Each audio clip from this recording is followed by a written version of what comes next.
Hi everyone, I'm Jeff. And I'm Anna, and you're listening to We Judge a Show by Its Pilot, a podcast hosted by us, a married couple with an endless love for TV. Whether you're looking for a new show to binge or wanting to revisit an old classic, let us be your guide through the infinite list of TV shows. So come join us as we discuss the pilot for a TV show while also sharing personal stories that parallel the storylines. We Judge a Show by Its Pilot, where your new favorite show is just one click away. Hello everyone, welcome back to our pod. Welcome to Jurassic World. Aww. I had to say it. Yeah. I'm sad. It's a sad day. Sam Neill died today. Yeah, he's my boo. The man, the myth, the legend. Yeah.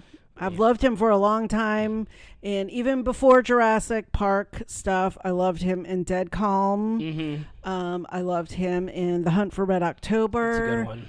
You know, the famous line, I'm going to get it wrong. It was like, I've always wanted to see Montana. Mm-hmm. And then, of course, in Jurassic World, I think he's in the Dakotas in Jurassic World, or maybe Montana. But anyway. I don't remember, yeah. So, yes, sad news.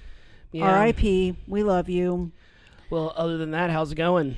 Pretty good. Just it's another rainy day. Yep. It's just the weather has been just super rainy, but I'll take rain over a hurricane or tornado. I can take rain. So yeah. And summers in Louisiana are excruciatingly hot and humid, so it's nice when there's an overcast day, because I looked in our room right now and it's like 69 degrees in there. So yes, because the overcast really helps the AC not continuously run, but it also really helps with the humidity outside. Mm-hmm. Because if it rains just a little bit, it just is humid, steamy, sticky, and gross.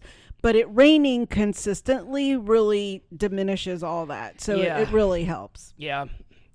And we had a fun weekend. Yep. We had Maddie over for the weekend. Yes. She stayed.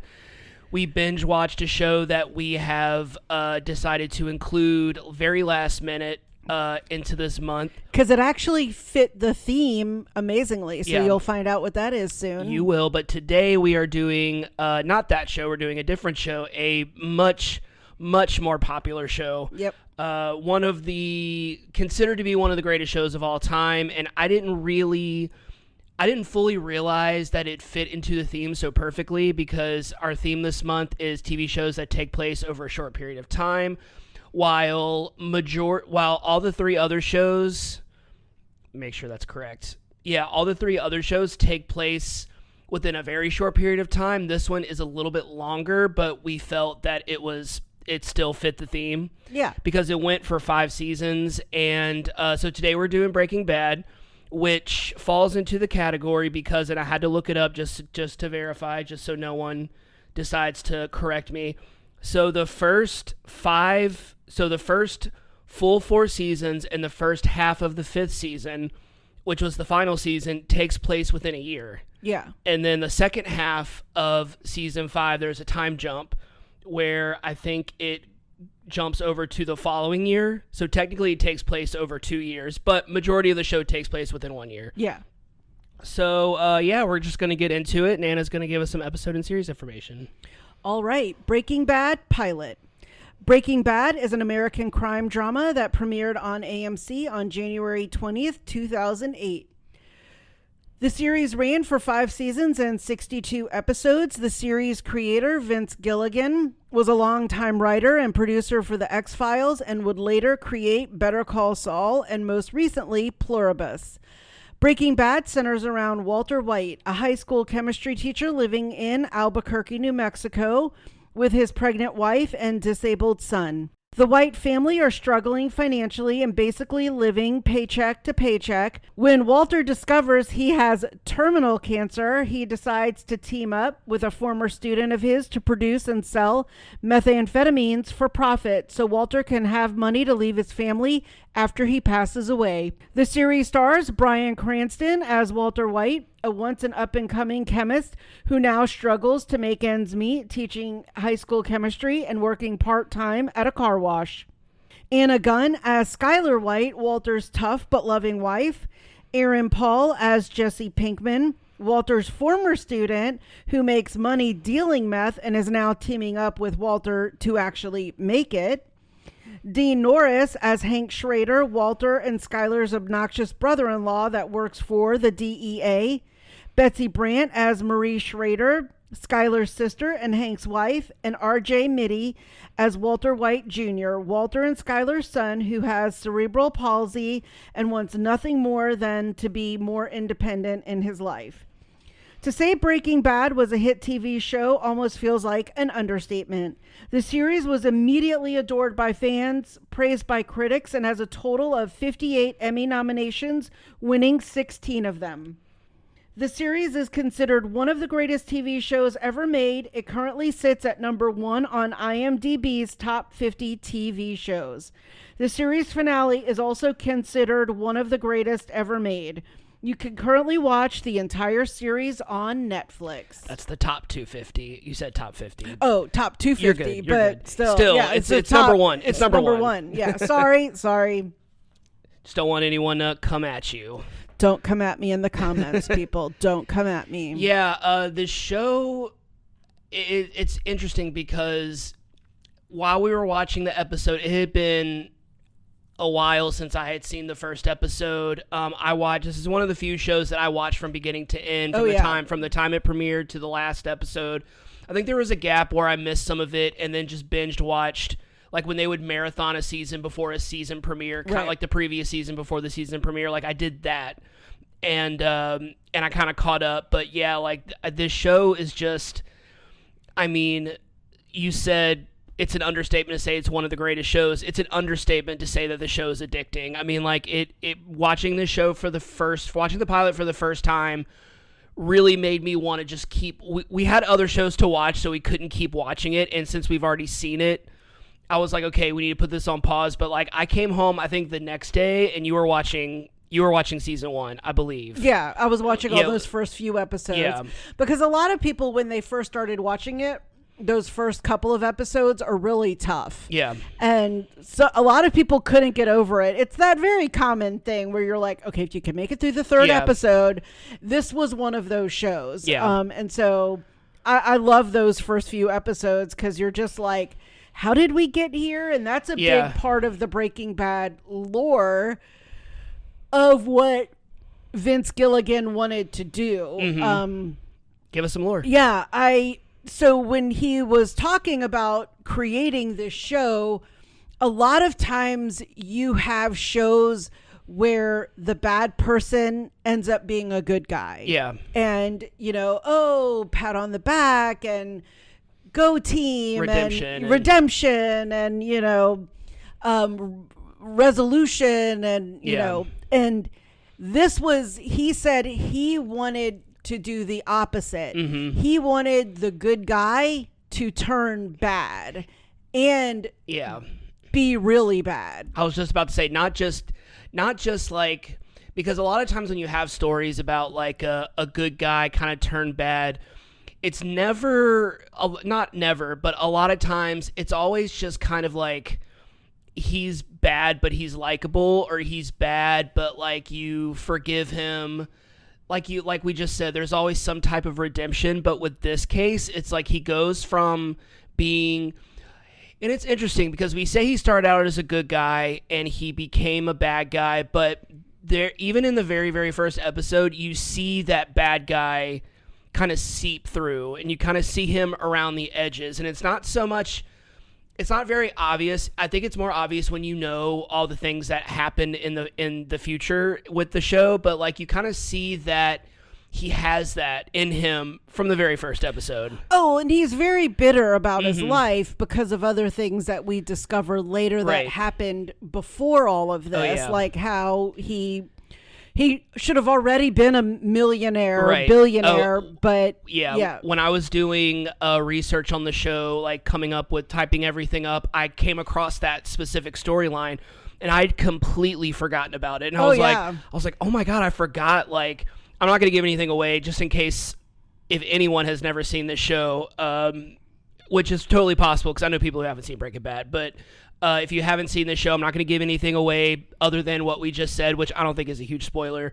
But yeah, you just find out so much more about not just that past, but just kind of like you get so much more backstory, and you truly understand why he became the way he became and why he felt so. I mean, like it and we'll get into the plot summary, but a little later. But how he became so, there was almost like no hesitation for him to become a cooker. Like it became like there was like none. Like, and once again, like I hadn't seen the pilot in so long, I had kind of forgotten. It was just like as soon as he saw all that money in that raid that was on TV, which we'll talk about. I mean, obviously it'll be in the plot summary, but I could talk about it now. It just clicked in his mind, and he was just like, I can do that. Like I can do that. I can make that money. You know, unfortunately Southwest United States is kind of famous for producing and cooking methamphetamines. I didn't know that until I did more research, and I didn't know that. I just kind of thought methamphetamine was everywhere, which it is. I don't know if it still is. I don't know if that's still a thing. I'm sure it is, but you just don't hear about it anymore. So, I mean, you never know. Okay, so safe to say that in order for Walt to make money, he does probably the craziest thing. Not the craziest thing one can do, but one of the craziest things one can do, especially like for his life and his character. No one would ever suspect that he would become this person, which is kind of like the perfect cover up. Exactly. So we can safely say that this is the craziest thing Walt has probably done to make money. Well, especially since his brother-in-law works for the DEA. I mean, so to top it off, the fact that he's a teacher, he has a pregnant wife, a disabled son, live in very suburbia, New Mexico, and you're like, yeah, I'm going to just start making methamphetamine in like this trailer that I have, this RV that I'm driving around with my former high school student. Right. Yeah. And I forgot how stressful this show is. Oh yeah. I think we talked about it while we were watching the pilot, and I was just like, this episode is already stressing me out, and I've already seen it and I already know what happens, but it just speaks to how great this show is, that like you can rewatch it and still get that feeling in your stomach of just like, okay, this is just really intense. Like this is just really intense. It's so good. But like, it was stressing me out. And I just remember like watching the first season each week and just being like, what's going to happen next? Like it was just one of those shows that like you just could not wait to watch that next episode. For sure. And I mean, I know some people thought it started off slow. I loved it from the get-go. And I mean, like I was interested in it from the get-go just because it was just like nothing I'd ever seen before. And I think that's what makes it so special. Oh, yeah, it was pretty hard. Yeah, for sure. Okay, so what's the craziest thing you've ever done to make money?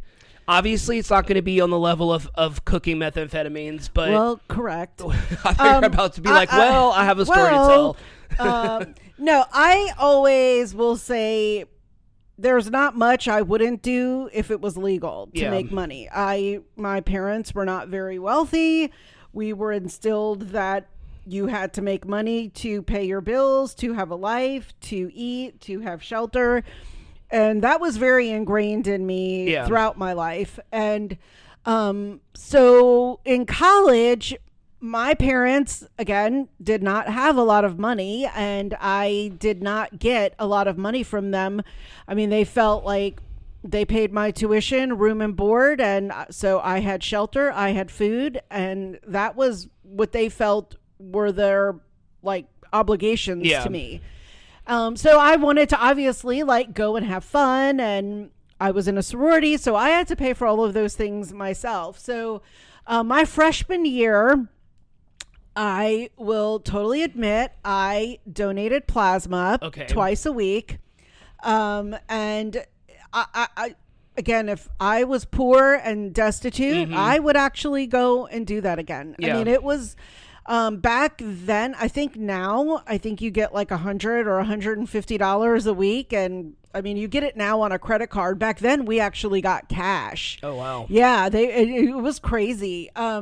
And so I would go 2 times a week. You got like, I'm gonna make it up, it was like $20 your first donation, and if you came back, you got like $30. So it was like $50 a week. And for me, who had zero money, I mean, $50 and $200 a month, and then you would get a bonus if you came twice a week every week you could, those 4 weeks of the month, you then got, I think, like $100 bonus. Oh, wow. So it was potentially like $250 a month that you could make. That paid my sorority dues. That was my going out if I needed to buy a drink or go to the movies. But also during college, I was always on the lookout, like at the Alumni Center. They used to post like alumni looking for jobs or companies posting for people to work like part-time or whatever. I remember the like campus had posted that they needed people to work at this like community casino night. So I was like a ticket seller and I would have people giving me tips and all kinds of stuff. I think in that night I made something like over $200 in one night, which for me was just massive. Yeah. I did not have access to that much money. And then probably the other craziest thing, particularly in college that I saw a job posting for, was a carpet company back, when you just went to a carpet store, and I'm sure they have those still. They needed people to cut up samples of carpet colors, like to make like the little rings that like the salespeople would bring to people's houses to show different colors of carpet to see how it would look. So they would have these big like sheets of carpet and I had to like measure and I had to like cut them with these industrial scissors. I would like chunk a hole into it and then I would put them all on the rings and I would have to like write the name of the color of the carpet on them. So again, I think I did that for like 2 or 3 weeks and I think they paid me like $25 a day, which back when I was in college, like minimum wage I think was like $3 an hour. Yeah. So, for an afternoon of work, gosh, maybe it was even more than that, because I want to say when I thought about it, I was like, wow, I'm making double minimum wage. So it might have been like $50 a day. And I want to say like over a few weeks, I think I made like $200 or $300 again in cash. Like they were just paying me to come and do it. And again, that's truly how I paid for AOPI my whole first year of college. Nice. Parties, t-shirts, party pics, cups, going out to the club, going to movies with friends. That was how I paid for it. And, again, if it was legal, I'd consider doing it. Yeah. So those are my stories. What about you? Do you have any fun, like crazy stories? That smile. I will tell You have to tell. I will tell. Well, mine's a little bit more high risk, high reward. High risk, high reward. So okay. I will tell the story I will tell 2 stories. One is what I almost did to make money. Do I know this story? You know the story. Okay. And then something that I did do to make money that's a little less crazy, a little bit more of like taking advantage of a dying corporation. All right. Okay. So the craziest thing I almost did to make money. So this was a very long time ago. I was in my 20s, and this is when I was living in that house off of Old Jefferson, and I was working. I had my job, my kitchen job, and this was when, the job that I used to have, where if you work 5 days a week, you're not really working full time. You're making maybe 32 to 35 hours a week. Tops. And I was getting paid way less than I did before I left there. Most recently, I was probably making like $12 an hour, which at the time would have been great if I was making like 40 plus hours a week, but I wasn't. So I didn't really have that much money. I was paying off that fucking Xterra that I hated, that I got stuck with, and I had other bills and stuff, and I also was young and I wasn't that great with my money, and so I was dating this woman, and we would frequently go to, because we both didn't make a lot of money, but we wanted to go out and be social because we didn't want to just sit at our house all the time.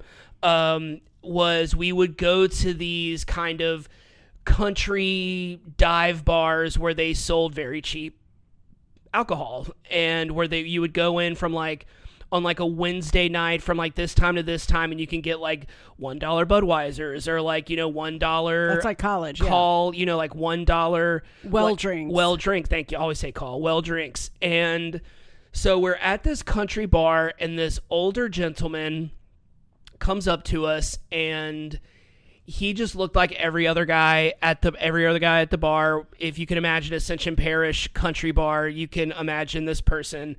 And he was very nice, and he was just like, "What are y'all drinking?"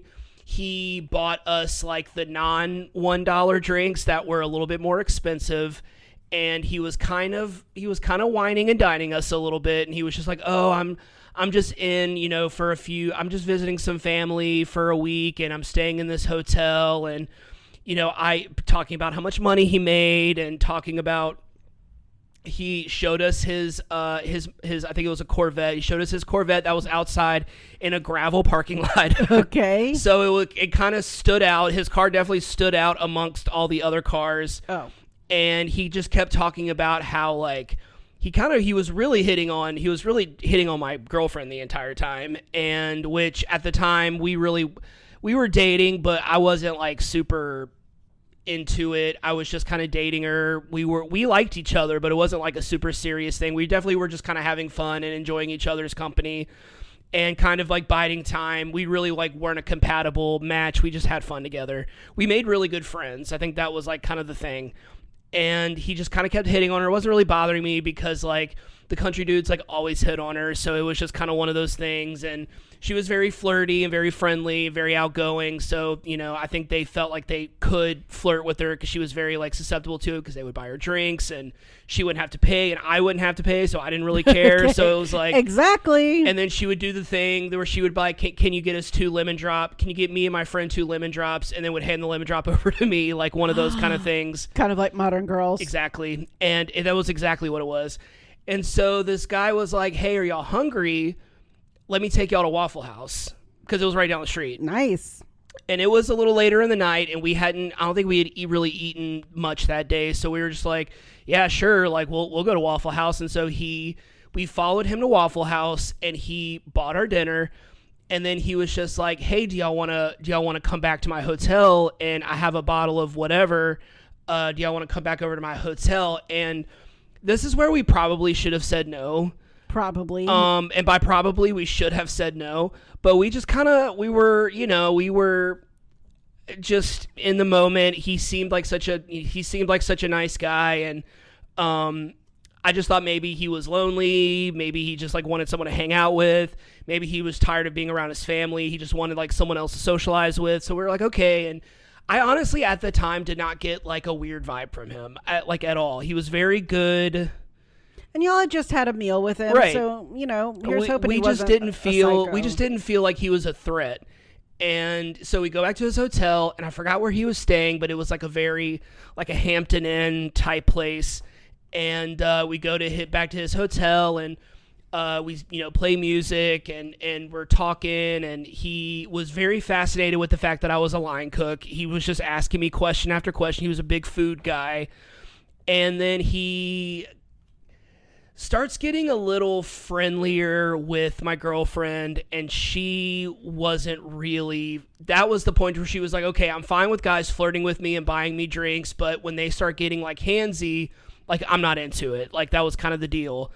And so she was starting to feel uncomfortable, so then I started to feel uncomfortable, so then she kind of like started latching on to me, and then he was just like, oh, y'all are such a beautiful couple, He then takes out his duffel bag, takes out a wad of cash, and he says, "This is $1,000. I will give you this $1,000 if y'all have sex in front of me." Holy crap. And yeah, I know the story. And I'm not going to lie. We kind of looked at each other and we were like, should we? We were just kind of like $500 each, like, but we were just like, we can't. We were just like, we can't. We need to get out of here. Like, thank you for the offer. Thank you for the Waffle House. We're going to leave. And he didn't like corner us or like, he was just like, I understand. I'm sorry I freaked you guys out. Here, I'm sorry. And he handed us each $100. Okay. And then we left. And then that became because we didn't date for that much longer after that, but we remained like friends over the years. And we would always make that joke of just like, we should have taken that $1,000. You know, like we would always kind of make that joke. And I was like, we could have split 500. And she would always just be like, well, he was looking at me, so I should have taken 750 and you would have taken 250. Like we would kind of joke about it and stuff. And it kind of became like our long running inside joke that we never told anyone. I think I told you, and now I'm telling everyone. Yeah, and you told me that a long time ago. Yeah. And it is the story of I almost was a sex worker for one night. And one night, but it was not that type. It was like a live OnlyFans. Yeah, it was like a little voyeurism. It was like a sex show. It was like we were at Colette's for a second. I was going to say except we were getting paid. And so like I always kind of look back on that and being like, I'm really glad I said no. I'm not saying, but the days after that when I was like looking at my bank account and I was like going to Coinstar and cashing in change just so I can like put gas in my car, I would just be like, man, that $500 really would have helped me out right now. Yes. So I'm glad I didn't do it. But in the few weeks afterwards, I was like, I should have done it. But then, you know, as time passed, I'm like, I'm really glad I didn't do that. Who knows if he had like a hidden camera in there? Well, that's what I would have thought. Was going to get, once we were kind of in a vulnerable state of having sex, if he would have done something to us. Exactly. Like, so I think about that, and I'm like, I'm glad I didn't do it, but that's always like my story of, I don't know if it's ever come up in conversation, but people be like, oh, well, I did this for money, and it's always like very tame, and then I'm like, well, I almost did this for money. You know, I always think like I could top that story, but I didn't do it, so I can't really top that story. I can't really top anyone. Well, I am very glad you did not. I'm glad too. I'm glad I didn't end up on like Pornhub. A hidden voyeur in the voyeur category. Exactly. But yeah, so the thing that I did do to make money, this is way less crazy, but a little bit more of I wouldn't call it crazy. I would just kind of call it like a scheme. There's this I'm not gonna name the store, but if you know who I am, you probably know where I'm talking about. So there was a movie store that I used to frequently go to that sold DVDs, CDs for very, very cheap. And they always had some kind of deal going where it would be like buy 3 DVDs, get 2 for free. Yeah. Or like buy 4 DVDs, get the 5th one for $1. And you would go and look for the used DVDs and they would be like $5, $6, $7. So what I would do was I would go and spend, there were times where I would walk out of there with like 10 DVDs and I paid like $50 or something like that. And it's like wasn't that much at all. So then I would go on eBay and sell those DVDs for like $10 each.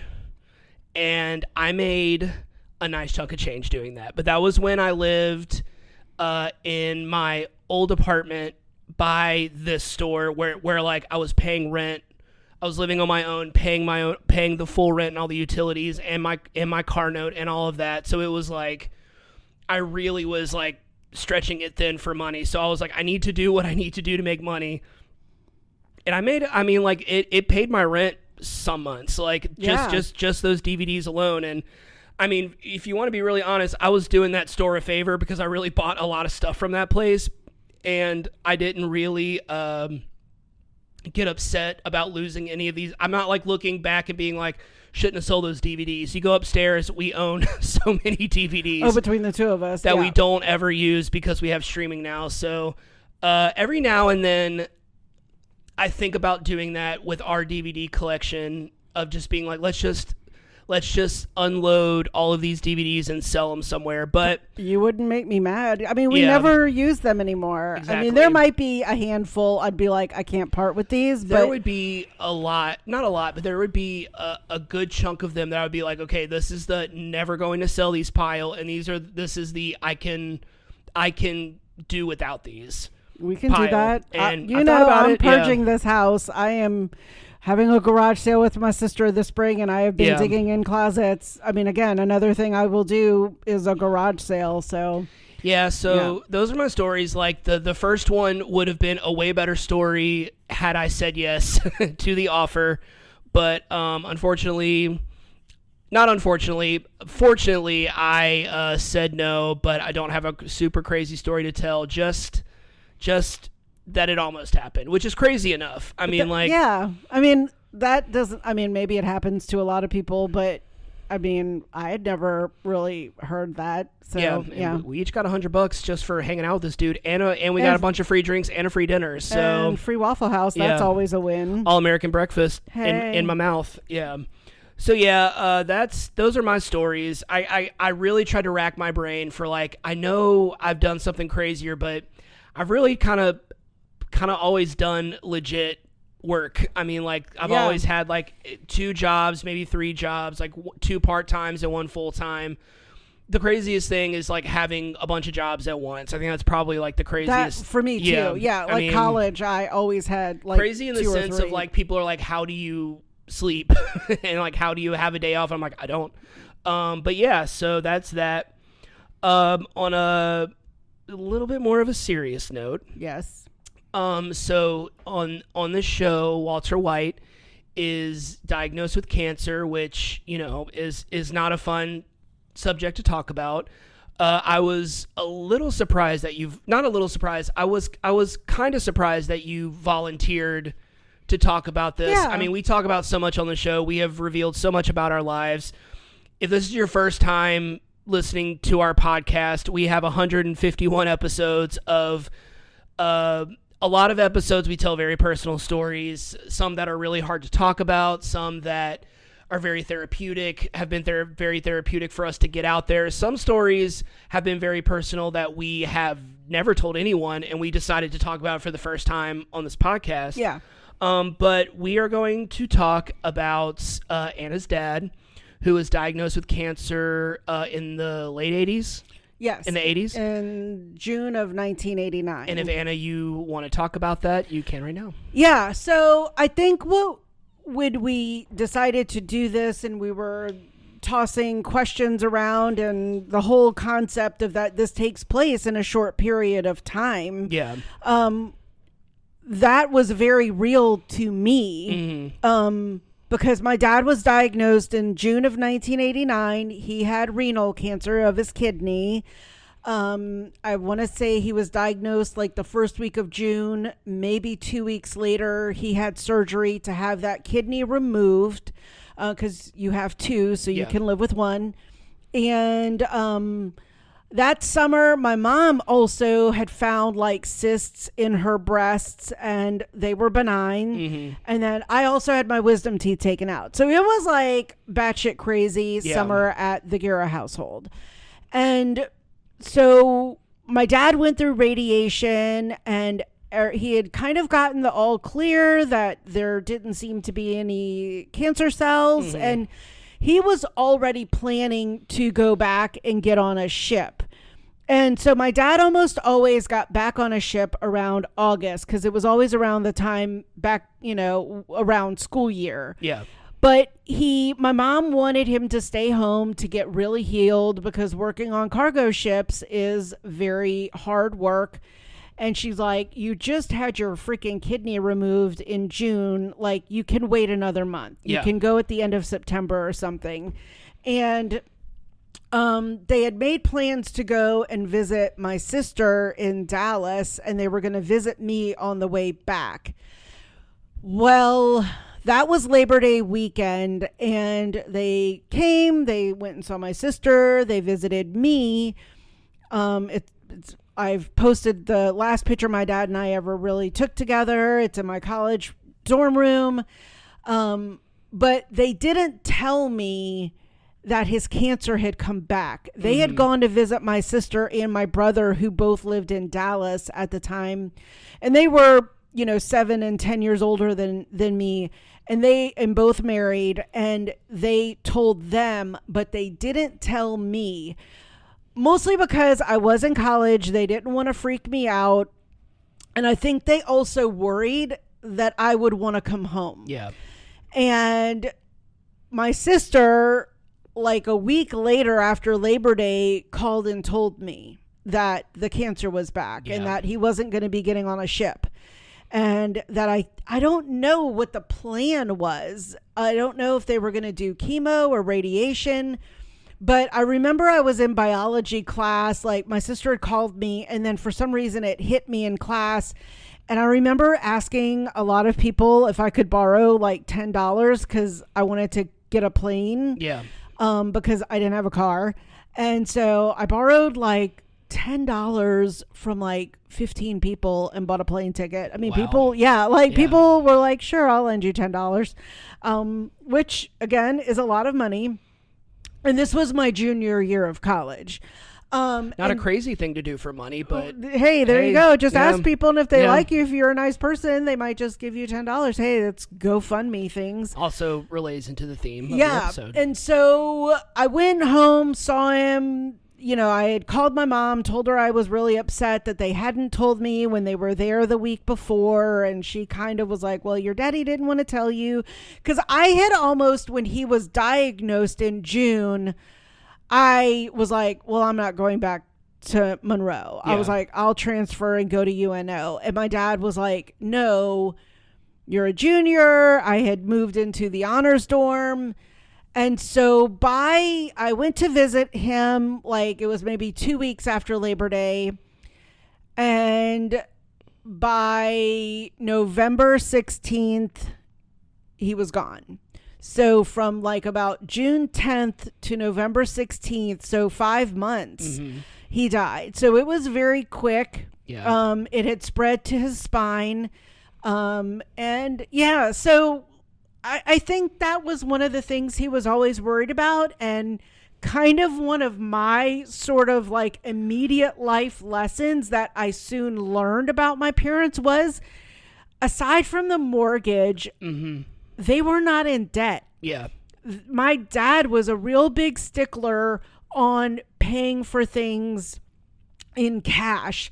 It was one of the things that really stood out in this episode that also kind of made me want to talk about it was I think like she was opening bills and he had charged something at, I don't remember, like the drugstore or somewhere. Oh, they needed paper. He charged paper. One, why are you charging a ream of paper? But you know, but that's how little money they had. He had to charge it. Was that, you know, when you're not in debt, you don't owe anyone, you know, and my dad thankfully did not leave my mom in a lot of debt. Their mortgage, I later learned, was only about $300 a month. Their mortgage, escrow, and insurance, because I mean, they bought their house in the 60s. And so I remember my mom went back, you know, and started doing more tours. She would earn like $100 a tour. Yeah. She did demos in grocery stores. So again, do anything that you need for money. It was legal and she could physically do it. And she was licensed to do tours. But yeah, so those were some of the similarities to this episode in my life. And it always has been something I have always been very passionate about, is not being in debt, because, you know, if you get sick and you have medical bills, they can pile up. And, you know, he did not want to leave his wife and obviously soon to be born daughter and his disabled son in a lot of debt, which they apparently were. So again, it was a big parallel to my family life, except for the fact that my dad did not leave my mom in a lot of debt. In fact, I think my mom got, and not because my dad wouldn't like give her permission to get a credit card, but she got a credit card for the very first time. Like, I think it was like a Discover card back when Discover was really popular. I remember. In the like 80s, 90s. And because my parents, you know, they paid for their vehicles in cash, like wrote a check for it. And, you know, they didn't really have car notes or anything like that. You know, and back in the 80s, you know, we didn't have like really, you know, we didn't have internet bills and cell phone bills. You really had your utilities and that was about it. So again, those were life lessons that I learned through that experience. And, you know, my mom paid for one more year of college. I think she had saved enough. They had saved enough money for me to go to college to try to finish my last year. And I took out student loans to keep going for my other degrees. But yeah, so that was my dad dying, and it was fast. And the only thing that I will say about that, in particular, you know, obviously I did not want my dad to die, was that he wasn't in pain for a long time. Right. My mom had a friend from like her time in New Orleans who had breast cancer and really struggled with it for about 8 or 9 years. And I remember going to see her and just her not being well. Yeah. And I think my mom also struggled with that concept of like, I didn't want your dad to suffer, but I also want, you know, your dad here, but I wouldn't have wanted him for 8 years suffering. I mean, obviously, if given the choice, you Yeah. want your dad around forever. But if there was the option of when he did get sick, you were, it's, I hate saying best case scenario because that's such a warped way to think, but like he wasn't in pain for a long time. Right. And that's that memory. I think I think because, you know, both of my parents are alive. I haven't had to deal with that yet. So, but you know, the idea of your parent or anyone that you care about deeply or that you love deeply, thinking about them being in so much pain and suffering for so long, like you don't want that to be your last memory of Correct. them, you know? Well, that, and you know, my dad had really good insurance through his Seafarers Union. And I remember towards the end, the hospital wanted to release him and send him back to the house to essentially just die. And my mom was like, absolutely not. Like, I can't care for him. I have no medical qualifications to care for him. And I mean, I remember that kind of situation when my mom came to live with us. You know, she had your basic Medicare insurance, which did not provide much or anything. But my mom came to our house to essentially die. And I just remember thinking, like, you and I were both at least physically capable of dealing with my mom. And we were able to get assistance from other, you know, people and services. But back in the 80s, there were just not those resources. So it was a really good learning experience, obviously in a horrible scenario. But, you know, just I learned a lot at a very young age because I was 20 at the time. And so I just remember being like, I don't want to be in a lot of debt in my life. If I can stay healthy, I tell you that all the time. I'm like, if we have our health, we have everything. Exactly. So, yeah. So that's my dad. I miss him. Yeah. I'm sad I never got to meet him. I know. I think he would have liked Oh, he me. would have. Oh my God. You were a cook. Like, he would have loved you. And, you know, you're just cute and sweet. Yeah, that's why he'd been like, I like you. You're cute. And sweet. You're sweet. I know. He would like and me. Y'all, you know, he had a beard and a mustache, so y'all were practically like little twins. We were, I always get along well with the fellow blue collar, hardworking type. Yeah. Yep. All right. You ready to get into this plot summary? Let's do it. Okay, so it is a little bit harder because I think with The Pit, I had like a page and a half. This one's a little bit longer, but not that bad. Okay. I mean, just so much happens. With The Pit, it was like so much happens that it would have been like 12 pages. Well, detailing every single thing that happened. But this one just kind of tells one continuous story, so it was a little bit easier to make it like a little bit longer. So, all right, here we go. Breaking Bad pilot plot summary.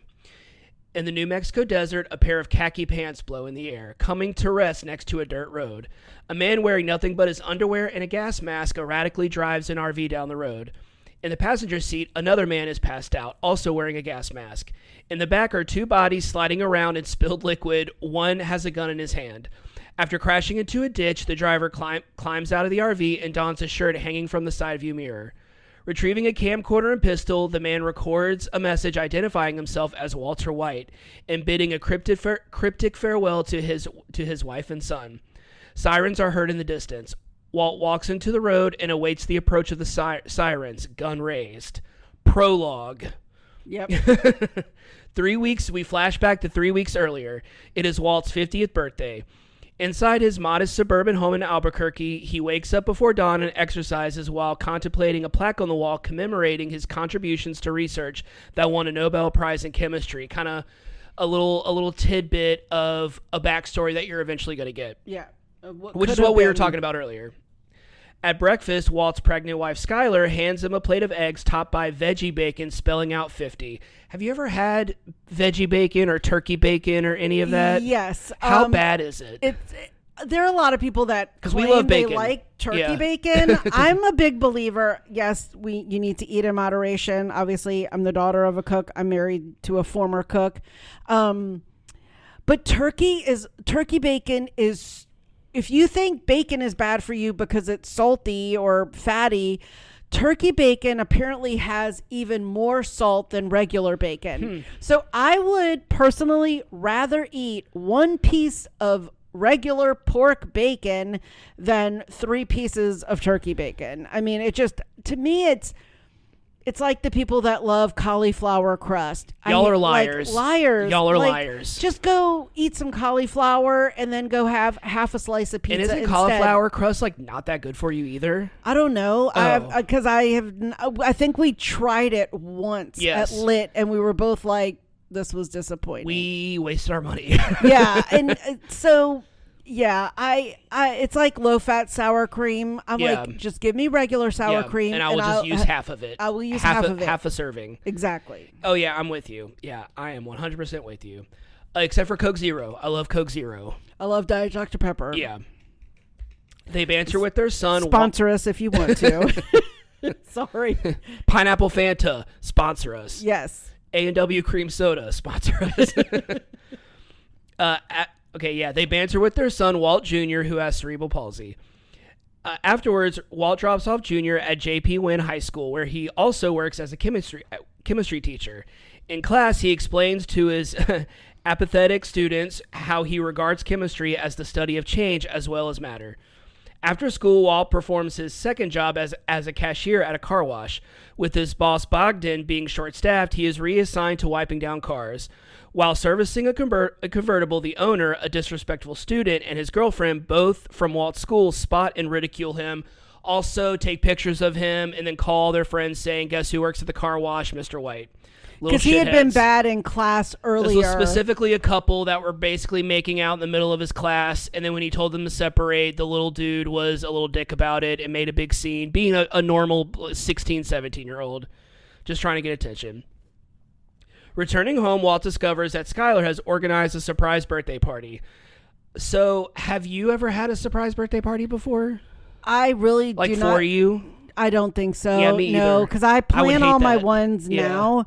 I think my co-workers in Seattle took me to Benihana for lunch, and they made the people come out and sing to me, and I was trapped in a booth, like a U-shaped booth, so I could not get out because, as you know, I really detest that. And yes, you also hate surprises. I do not like surprises. Yeah, you don't hate them, you just don't like them. I don't like them. Yeah. I'm like, just tell me what I'm getting for Christmas or my birthday. Yeah, it was funny because our friends Wes and BJ were like, for our 4th of July party, they were like, and we have a surprise for you. And it's just like, tell me what it is. What is it? You're like, do you not want the surprise? And you were like, I don't like surprises. Just tell me what it is. And they gave me a hint, but they still wouldn't tell me. And then they asked, but I kind of ruined it because they were like, do you like surprises? And I said, I don't mind surprises. So they're like, okay, we'll tell you half of what it is. And it was something for our pool. Yeah. And so we were like, okay, it ended up being a really cool, sick-ass Bluetooth, floating, waterproof Bluetooth speaker. That was kind of the hit of the party. Oh, yeah. So it was kind of floating Wes and around. BJ. It's awesome, yeah. Among the guests is Skylar's sister Marie, as well as her gregarious husband Hank, a DEA agent. And Marie loves the color purple. So I always, that comes out later. She's like always wearing purple. Okay. I never thought about that. Yeah, she's always wearing purple. Upon realizing the time, Hank is excited to turn on the local TV news showing a report covering a methamphetamine lab bust where he is interviewed. Walt is impressed with the amount of money recovered from the dealers. Hank mentions that $700,000 was confiscated. He also kind of mentions that that's not even that's not even the tip of the iceberg of how much money is uncovered in one of those lab busts. So that also entices Walter to start maybe thinking about what we all know he's going to end up doing. Hank then invites Walt to accompany him on another bus as a ride-along. While working at the car wash the following day, Walt suddenly collapses and is taken away by the ambulance, which I kind of love that scene because anyone who knows ambulance rides are so expensive. And someone who is in financial debt, he's like, just drop me off at the next corner. He's like, and the EMT's like, no, I am bringing you to the hospital. He's just like, I can't afford this. Just unattach this and just drop me off. Well, because on the side of the road. They're not covered by insurance. No, they are not. Actually, true story. When my dad relapsed, going back to my dad. My mom took him to the hospital that's no longer there any longer. It used to be across the street from the McDonald's by my old house. They were going to transport him from that hospital to the hospital where my dad eventually passed away. Yeah. My mom was like, I will drive him. And she did because it was going to be like $800. And, here my dad was about to pass away within a couple of weeks. And she was like, we don't have $800. I'm going to need that $800. Exactly, so continue. At the hospital, a doctor informs the detached Walt that he has inoperable lung cancer and only has a couple of more years to live at best. Upon returning to the car wash, Walt becomes angry when Bogdan asks him to wipe down the cars again. He screams obscenities at Bogdan as he storms out of the car wash. Taking up Hank's offer, Walt accompanies him to a bust along with his partner, Stephen Gomez. While Hank and Gomez raid a meth lab belonging to a local dealer known as Captain Cook, Walt waits outside in their SUV. There, he unexpectedly spots a former student named Jesse Pinkman escaping through the second-story window of a neighboring house. Jess and Walt lock eyes for a moment, recognizing each other. As Jesse flees the scene in his car, Walt realizes that he is the dealer whom Hank and Gomez are trying to catch. Later that night, Walt visits Jesse's house and blackmails him into letting him become a partner in his meth operation, with Walt offering his knowledge of chemistry in exchange for Jesse's knowledge in drug dealing. The following day, Walt steals boxes full of chemistry equipment. That was hilarious. We were just like, are they not? I mean, American public school system, no, they're not going to notice missing items from their chemistry lab. Well, who would know what was missing besides the chemistry teacher? Exactly. He steals boxes full of chemistry equipment from the high school and withdraws his entire bank account for Jesse to buy an RV that will be used as the duo's mobile meth lab, which Jesse later spends mostly on a strip club. Yeah, sorry, I will say that better. Which Jesse later spends mostly on a strip club. Later, while shopping for clothes, Junior is mocked by bullies for his disability. One of them, for all of our Greek fans out there, is played by the guy who played Beaver, which I told Anna he played like the lovable oaf on Greek, and then he never played a nice guy ever again. Oh, he was so mean. Every other role he plays that bully asshole type person. Later, Walt tells Skylar not to confront them and excuses himself. Before she confronts them, he enters from the front door and attacks the main bully by kicking him in the knee and standing on his leg. Walt then challenges him to a fight, only for the bully and his friends to back down and leave the store. The next day, Walt and Jesse park the RV in a secluded spot in the desert. To Jesse's amusement, Walt strips down to his underwear and hangs his clothes on the side mirror as to not contaminate them with chemical odors. Smart idea. Yeah. When they cook their smart idea, let's talk about meth. When they cook their first batch of meth, Jesse is astonished with the chemical purity of the product Walt has produced. He takes a sample to Crazy 8, a mid-level drug distributor who happens to be the cousin of Jesse's partner, Emilio. Emilio! The mighty duck man himself. Emilio, who was arrested in Hank's bust, is now out on bail, believes that Jesse ratted him out. Crazy 8 and Emilio drive Jesse out to the RV, where Crazy 8 asks Walt if he wants to work for him instead. Before he can answer, Emilio recognizes Walt from the bus, thinking he's a narc, and begins threatening him. Jesse tries to flee, but trips and knocks himself out on a rock. Bad. Oh my God, his eye is so bad. The sound that it made, it was one of those things where it's just like it's like when you watch someone like fall really hard on concrete and you get that like tingling feeling. The sound that it made gave me that tingling feeling. It's just like, oh, I hate that sound. Oh, yeah. Walt barters for his life by promising to reveal his meth formula.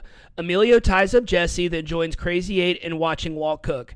As Walt prepares the ingredients, Emilio absentmindedly flicks a cigarette out the window, starting a brush fire. Inside, with his captors watching his process intently, Walt mixes red phosphorus and hot water that produces a blinding fireball and a deadly vapor before he dashes out of the RV. Best scene of the episode. Oh, it was just great. It was amazing because you didn't know what he was doing. You thought he was just being very careful, and then all of a sudden, all hell breaks loose. Fireball, yeah. Crazy 8 and Emilio shoot at the door of the RV over Walt's head, but are eventually overcome by the gas. Walt suddenly notices the brush fire and futilely tries to extinguish it. We were like, yeah, you're not putting that thing out. He dons the gas mask, puts one on Jesse, and props him in the passenger seat before making his frantic escape, tying into the opening scene. Right. So we end where we began, kind of thing. With the sounds of sirens closing in, Walt tries to shoot himself only to find that the gun's safety is on. However, he soon realizes that the sirens he is hearing are not coming from police cars, but from fire trucks responding to the brush fire. Walt holds the gun behind his back while Jesse, sporting a black eye, regains consciousness and comes out to join him. Walt's first day as a meth cook leaves him spent, shaken, but also invigorated. Returning home, he surprises Skylar in the bed with a strong sex drive. Oh, yeah. And I'll leave it at that. We can all guess how that ends. Is that you, Walt? That was the best closing line. I mean, I think what I really loved about this episode as a whole was like a lot happened, and I love how it ends with how it began. I love that little sneak peek, and it goes back, and you kind of got really invested in everything that was happening really quickly. And the next two episodes, obviously are a continuation of this. And again, a lot of gory stuff happens. And that's why a lot of people kind of struggle with those other episodes 2 and 3, I think. But again, I mean, it just goes ball to the walls after this. And I mean, when you were hooked, you were hooked. Right. I don't know anyone who really, really started Breaking Bad and then just say they never watched the ending. I don't know. Maybe you're out there, but you had to know what happened. I mean, it gets even crazier later on. Oh, yeah. So if you've never seen Breaking Bad, what are you doing? Get on it right now. Go on it. What? Netflix. You said it was on Netflix? Yeah, it's on Netflix, which I think a lot of people, not everyone has, but a lot of people have. And if you've never seen Breaking Bad, you need to get on it. And if you have seen it, I think this is the perfect time to rewatch it. I mean, it's such an it's not an easy show to watch, but like, I feel like it's one of those shows that is so easy to binge because you just get hooked from episode to episode to episode. Before you know it, you've watched 5 episodes in a day. Oh, absolutely. Very easily is one of those shows that you just get hooked on immediately. And even if you've seen it before, or if you haven't seen it in a long time, you're going to rewatch it and be like, oh, I forgot about that. Oh, I forgot about that, because so much happens in 5 seasons. Exactly. And just a shout out to Bryan Cranston, who is the father of Dr. Melissa King in The Pit, Taylor Dearden, who she uses her mother's maiden name or her middle name.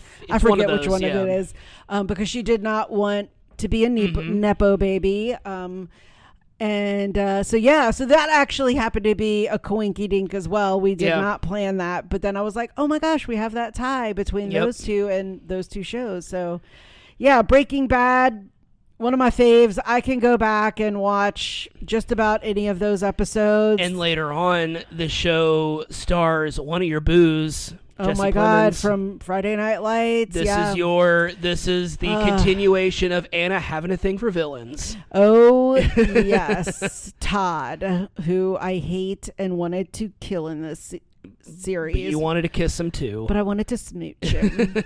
Yes. Just like Ramsey Bolton, you weirdo. I know. I'm weird. No, but I really did not like Todd. I know. You just love Jesse Plemons. I just love Jesse Plemons. Yeah. Yes. Yeah. How is that profitable for Frito-Lay? How is that profitable for Frito-Lay? All right. I think that wraps up this episode. What do you think? Great episode. Great episode. Great show. Netflix. Breaking Bad. Watch. I'm using short statements because I'm telling you to go watch it right now. Do it. All right. That wraps up this episode. Thanks for tuning in. If you haven't already, go ahead and follow us on whichever platform you're listening to this podcast on. That way you'll be notified every time we publish a new episode. You can also follow us on Instagram at WeJudgePilotPod. We're also on Facebook and Threads. You can leave us a comment, suggest a show for us to watch, or leave some emojis in the comments. What you got? I have quite a few. And I might be going in and out of order from scenes. So the beaker, the petri dish, any of the science or chemistry symbols, the pants, the RV, the ambulance, the police car, any of the desert, cactus, the gas mask, bacon, the money bag, cash, credit card, the cigarette, the fire, Damn, the we got rock, a lot of emojis for this one. the eye, the cake, the party hat, a cop, the Mexican flag, the car with soap, the teacher, the van, the house. Any of those will do. Post all of them in the comments. All right. Well, we are going to head out, but we'll talk to you soon. Thanks for listening.